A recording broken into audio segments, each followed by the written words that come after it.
Hello and welcome to another episode of Leaders of Transformation. Today we're going to be talking about blockchain and some very interesting topics around this, how this applies to different areas of industry. And we have a great guest here with us, George Goognin. And George is actually in Russia. And he is, I actually want to do a quick shout out from in Contreras. She actually connected me with George. And she's been amazing, sending me amazing guests. But George is actually a board member of the Mile Unity Foundation, a global public benefit organization that educates governments and enterprises on how to apply blockchain technologies for the real economy. They've been evangelizing digital technologies for a while to create a fair global economy that empowers the 4 billion people in the developing world and kickstarts economic growth worldwide. He has a tremendous amount of experience in this area. He launched his first federal scale online startup in 2008. He has 8 years of experience at large fintech corporations and e-commerce companies where he focused on automation. And he's the co-founder of Karma, a cross-border P2P loans ecosystem, which raised over 10 million US dollars in 2017. He is also vice chairman of the Russian Parliament Blockchain Experts Chamber. In addition, he is a consultant to several governments on blockchain technology legislation, and he's been featured in Bloomberg, CNN, IBM, Entrepreneur Forbes, and more. Really excited to have him here, George. Welcome, Leaders of Transformation. Yeah, thank you very much, Nicole. I'm ready to rock. Absolutely. Well, me too. Now, before we do that, I do also want to welcome our listeners and our viewers, for those of you that are watching the video. You're the reason why we do this podcast, and the whole goal here is so that we can inspire you, that we can empower you to be the difference maker and the world changer that you're capable of being. So as you're listening to this podcast, number one, you're going to learn something about blockchain, which you probably have heard that buzzword. And, it's like, what is that? How does that work? We hear it in many times in relationship to cryptocurrency, but it can be used in many different forms. And we'll talk about that here today. So I think it's important, as this technology is becoming so essential, that you understand what it is and how it works. But also looking at this interview and thinking, wow, I've got skills, I've got strengths and value to bring to the table. How can I bring it to the world? And I do believe that every single person has value that they can bring to the world that can make the world a better place. So we love to hear your stories. You can go on leadersoftransformation.com and leave us a note there. You can also, of course, find us on social media. On Facebook, we have a Facebook page where we share not only some of the stories from our guests that have been on this podcast, but other stories of people that are making a difference, or governments, countries that are making an impact, whether it be environmentally, whether it be culturally. So I encourage you to follow us on Facebook and check some of those stories out. There's some really neat things happening in the world, and which is maybe contrary to what the media and news is focusing on. So you can get those stories there. And one last thing is that I actually wrote, as I've been talking about this for a little bit now, I wrote a book, it's co-authored a book called Power Up Superwomen. There's all the women authors on the front cover. That book was a lot of fun. It is stories of encouragement and empowerment for women. So if you're a woman out there and you're interested in really building your confidence, and perhaps maybe you're going through a challenge and you want to be able to overcome it, there's some wonderful stories in there. I wrote one of the chapters, and it's called Worthiness from Within. But I really highly recommend this book. You can get that on leadersoftransformation.com/resources. It's available there. So with that, let's talk blockchain. So strap on. For some of you who are like, oh, I'm not a techie person. Well, this is going to be good, because George actually is going to give us a basic overview on what blockchain is, how it works, and then we're going to go from there. So talk to us a little bit, George, about, from a layman's terms, what is blockchain? I have a 5-year-old son, so I train a lot to explain complex things to the very basic level people. So in terms of blockchain, what it is, It's just a distributed ledger of information, which is safe because there's a huge amount of people who support and keep the copy of this ledger. And that's it. And also the information which is circulating inside this ledger could be encrypted. So it will be very, very expensive to try to hack or violate or to update, reverse update this information without notifying all the community. That's it. So it's a tool to store and transfer data in a secure way, and this data is stored very safely because there's a lot of people who is supporting the network. That's it. Got it. That is definitely the most simplified and clear way of explaining that I've heard so far. Yeah. I've talked to some blockchain experts, and they go off, and it's like, wait, back up. Yeah. Then we can build on that. So how people can utilize this type of technology? Obviously, the first application was money, because what money is, it's just a information about how much value do I have and how much value I have sent to you or to another mate or to the grocery store, whoever. That's it. That's why the first application was money. Then people have started creating digital assets like digital tokens as a drawing rights for some assets like real estate or for shares or bonds, whatever. And now the token could basically represent the ID of any type of contract between the people. It could be an online offer contract, it could be a written contract, and the economic purpose of the contract could be any, I don't know, warehouse receipt, bond, buy or sell some commodities, whatever. So it's just an electronic contract which is securely stored in a distributed ledger. That's it. Got it. So now you, I mean, obviously you work on a larger scale with, you talk about, governments and enterprises to apply this.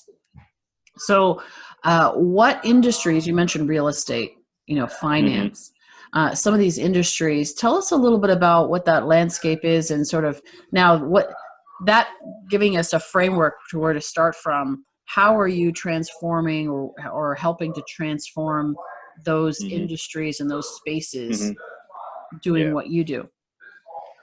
So the existing financial system have been created by the bankers, and it is now owned by the bankers, and they are issuing money. Everybody knows that US dollars are not issued by the government. It's a dozen of Jewish private banks and all that stuff. And basically in Russia, our central bank is also not a government body. It's also a semi-private organization, which is very weird for the people. And in this ecosystem, the more and more limits are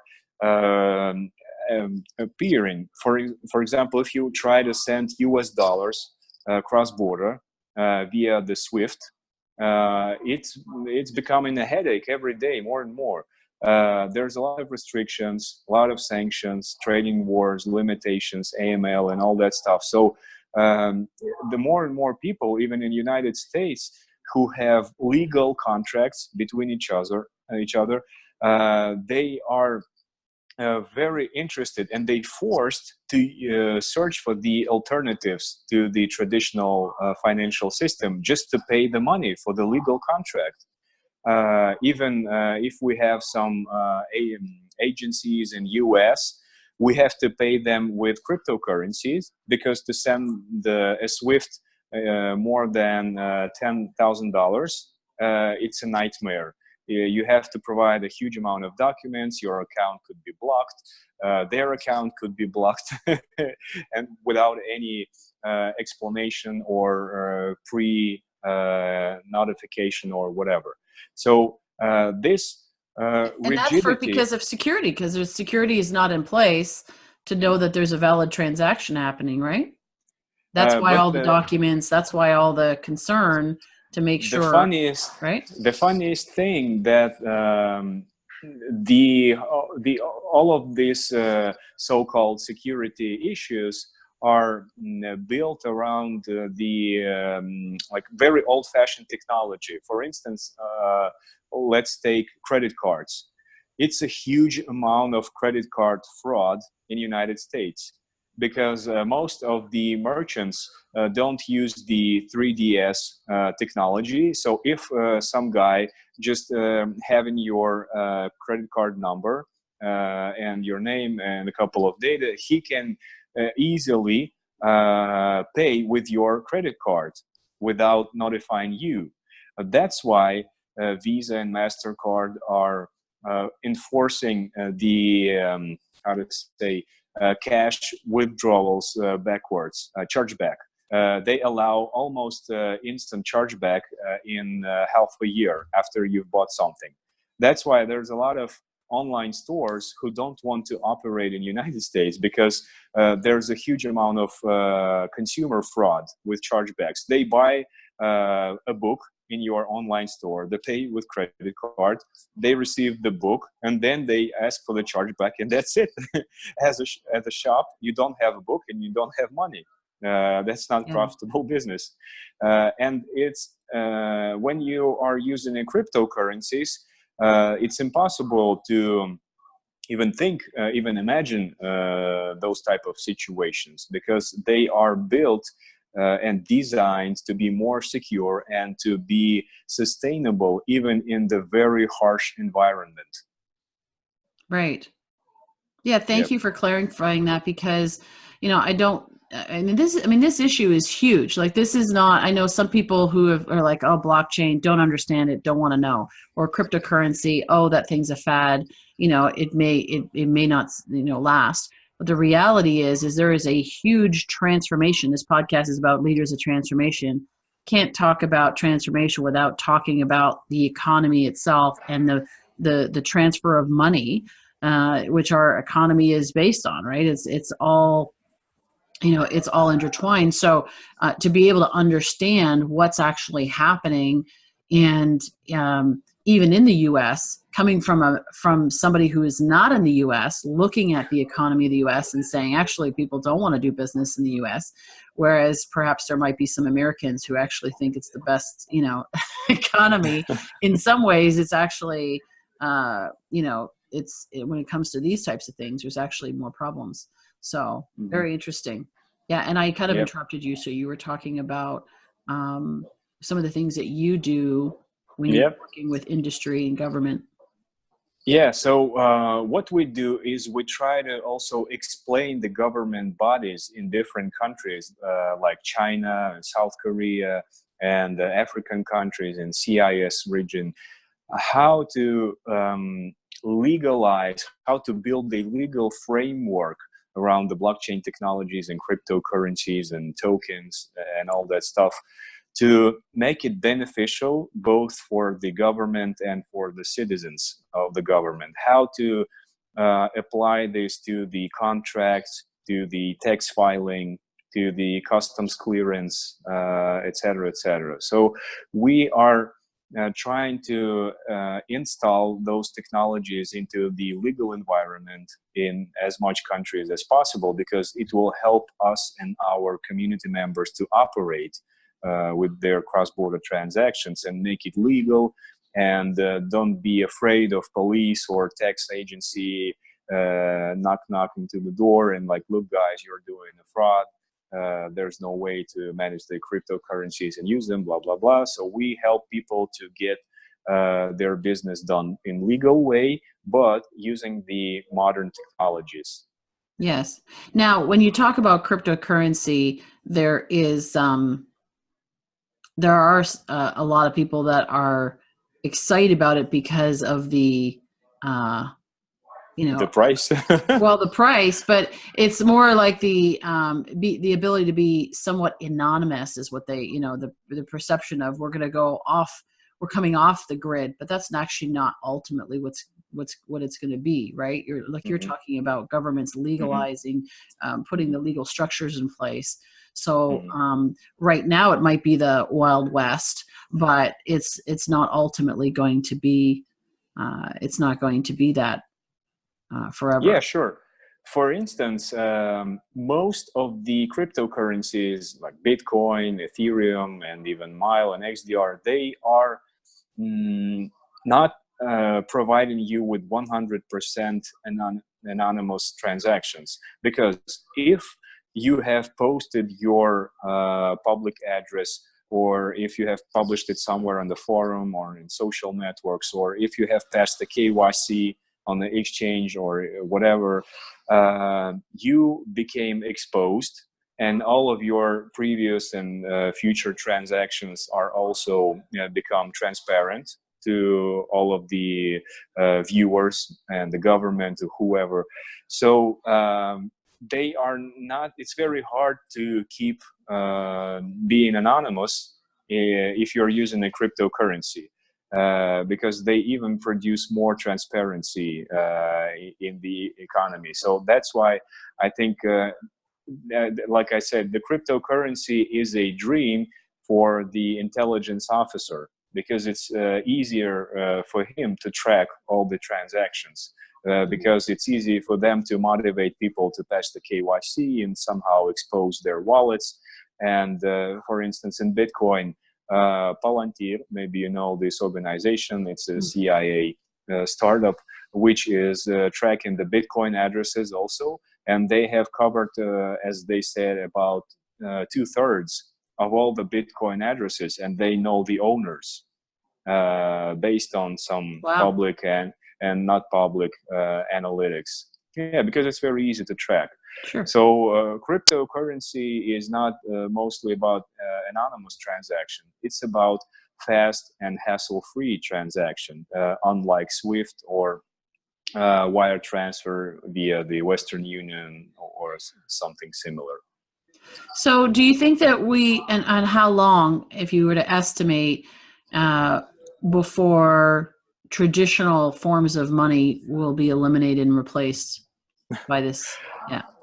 As I know, in the United States, it's about 17% of payments are managed via the paper checks. So I think cryptocurrencies will not replace paper checks and fiat money from the turnover in decades. Yeah, because people are very conservative, especially when it comes to money. Russians and Europeans are also very conservative, and they try to avoid new investment vehicles because it's scary for them. And even when I use Apple Pay in Germany or in France, in Italy, mostly it doesn't work. And the merchants are popping their eyes like, what the hell are you trying to do? Let me please show me please your magic once again. And I think the cryptocurrencies will take decades. But once again, every type of money is perfectly suitable for the specific use cases. Like MasterCard and Visa are comfortable for the small payments, for buying a coffee in Starbucks or something like this. Sure. But the cryptocurrencies, as I see, mostly interesting for those guys who manage the huge and cross-border transactions, like trading, I mean commodity trade, investments, or big purchases for the artwork or some real estate and something like this, because the existing financial tools are very limited, and the bigger the transaction is, the harder is to perform the transaction. That's why the cryptocurrencies are mostly suitable for the huge cross-border payments, which are Yeah. not so frequent, but they are very big. Got it. Now, I know you also talk about the fact that there's a lot of countries with vast resources, and but they've been considered poor because of their infrastructure and being able to do it. So now they could actually leapfrog, go straight from the, leapfrog all of the process, let's say, for example, in North America or in Europe that they've done, and then just go straight to cryptocurrency. So Yeah. do you foresee that happening? Yeah, I'm just from Africa. I've been to Ethiopia and Cote d'Ivoire in January this year, and I've met a lot of government officials and a lot of just people on the streets. And I was trying to go to the bank or to the exchange office to send some money to Europe because there's a lot of labor migrants from those countries in France or in London. And I saw that it's also a nightmare. To the price of money transfer from Cote d'Ivoire to Paris is 13%. So Wow. you're sending $100, and the other guy receives 87. That's Wow. nonsense for me, because in Russia most of the cross-border payments are about half of percent or 1%, very cheap.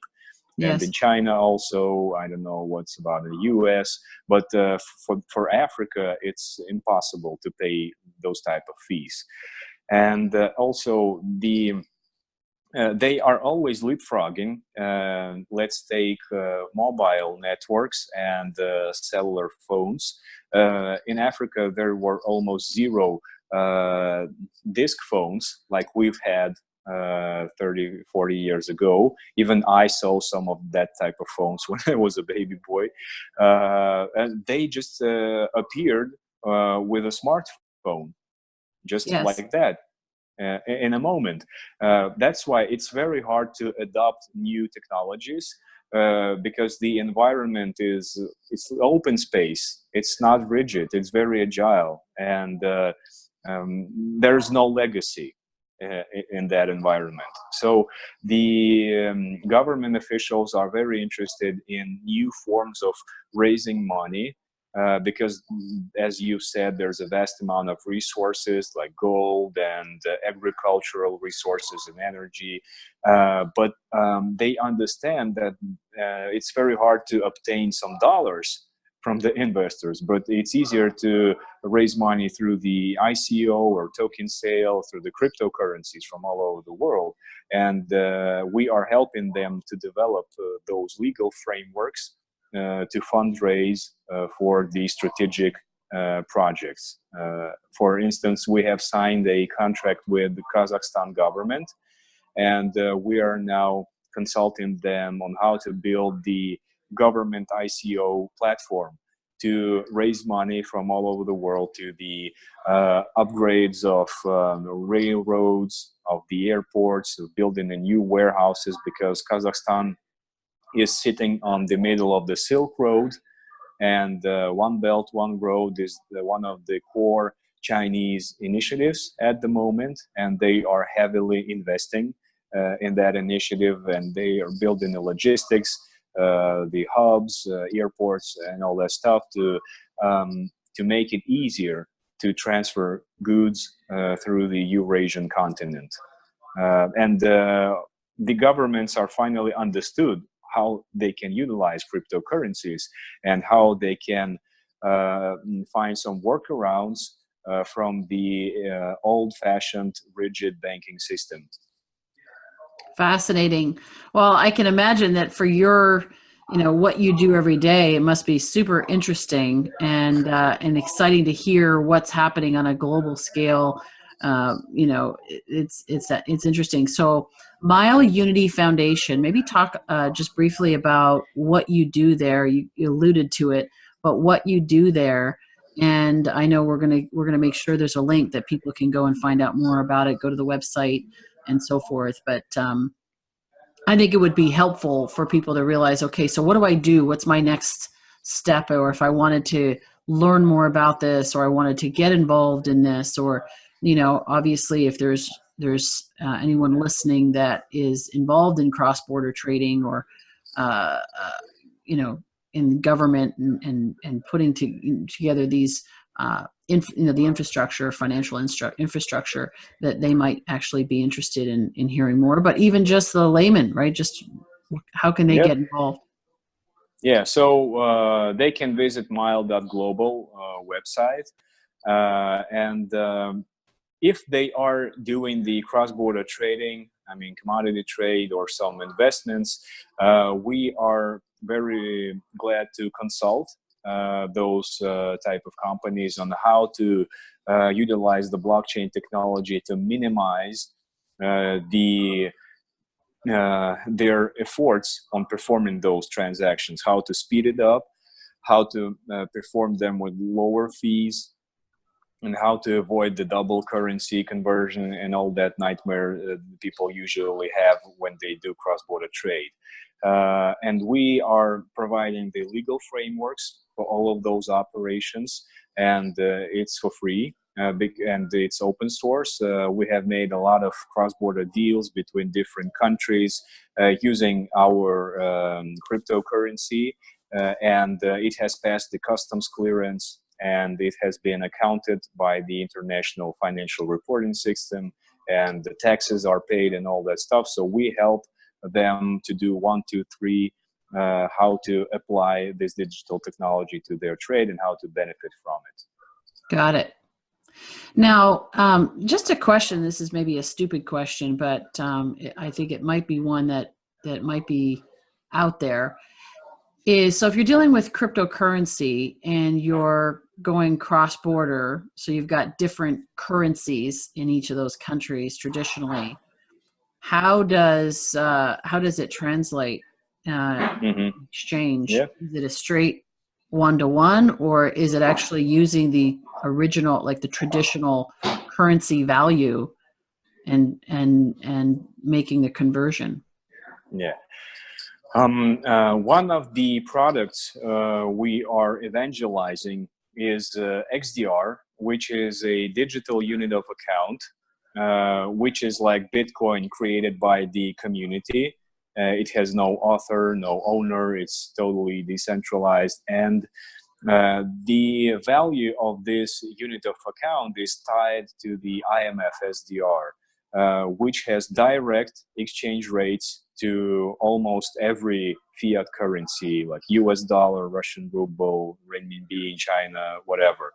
And using this XDR allows people in different countries to avoid the double conversion through the US dollar, and to avoid the currency exchange spread and fees, which they do have in the banks at the moment, and just directly nominate the contracts in SDR, which is a global accepted and one of the most stable indexes in the world, because the overall volatility in 40 years is only 11%.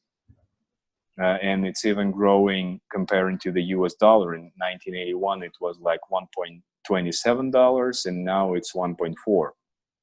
Wow. Yeah. So this makes the cross-border transactions very easy. And I think that in IMF, top management has a lot of clever guys. So they have been created. They have created this tool, not for fun. Yeah. I think they have a lot of purpose. I think, as I remember, it's about 200 billions of XDRs already issued. So it's about $300 billion already in the emission. So it's a very popular and useful tool. Got it.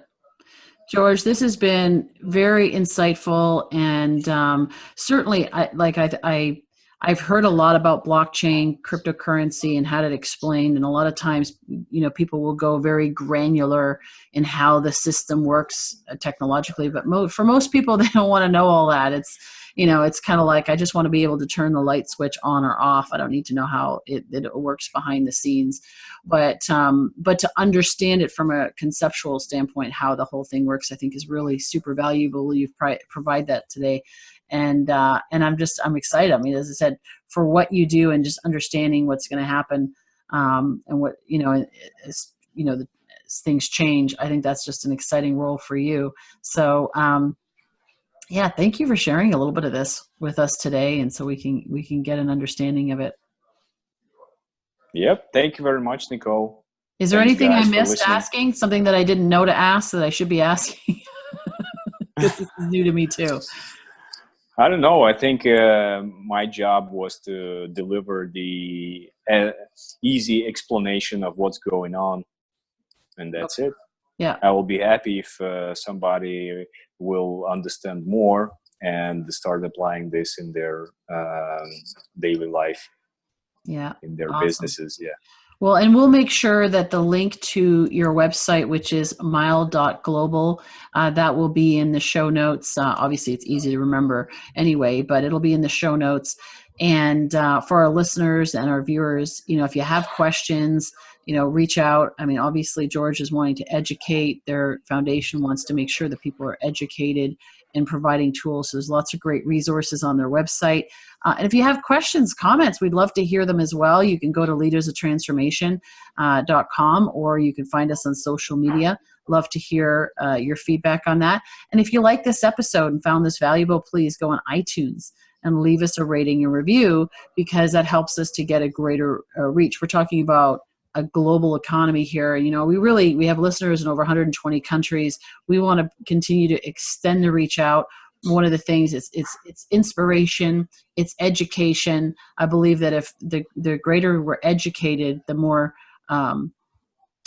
equipped we are to be able to create the impact, to be the leader of transformation that we're capable of being. And so we hope that today has been a little bit of a taste of that, but we want to be able to reach that, out, extend that out to more countries and people that can learn about this. So you can help us by doing that, leaving us a rating and review.